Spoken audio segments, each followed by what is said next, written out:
काल PWD मिनिस्टरान smart मिटराचेर आनी वाडिल्ली बिलांचेर इलेक्ट्रिसिटी डिपार्टमेंटान वचून एक स्टंट केलो आनी पावर मिनिस्टर सुदीनबाब ढवळीकर अलायस रामकृष्ण ढवळीकर हांच्यांनी बोट चीफ मिनिस्टराक आनी सेंट्रल गव्हर्मेंटाक दाखयलें.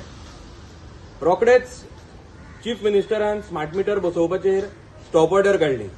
जावं देर आई दुरुस्त आई. We welcome the decision of chief minister.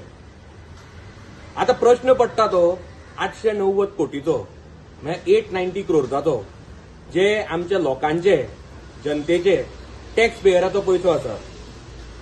हांवें हो इश्यू 17 एप्रील 2026 रेज केल्लो आनी हांवें क्लियरली सांगिल्लें की जी LAQची म्हणजे लेजिस्लेटिव्ह असेंब्ली क्वेश्चनाची उत्तरां आमकां पावर मिनिस्टर रामकृष्ण ढवळीकराच्या नांवार मेळ्ळ्या तातूंत डडडडीत बरयलां की out of 890 crores only 70 crores will be paid by the central government. Balance major portion of the amount will be burden on state government. म्हणटकीच we demand responsibilities to be fixed की बाबा एदी व्हडली ऑर्डर इतल्या पयशांची order तुम्ही without proper study place कशी केली आणि हे पैसे तुम्ही रिकवर कशे करतले आमी हाजेर लक्ष दवरून रावतले.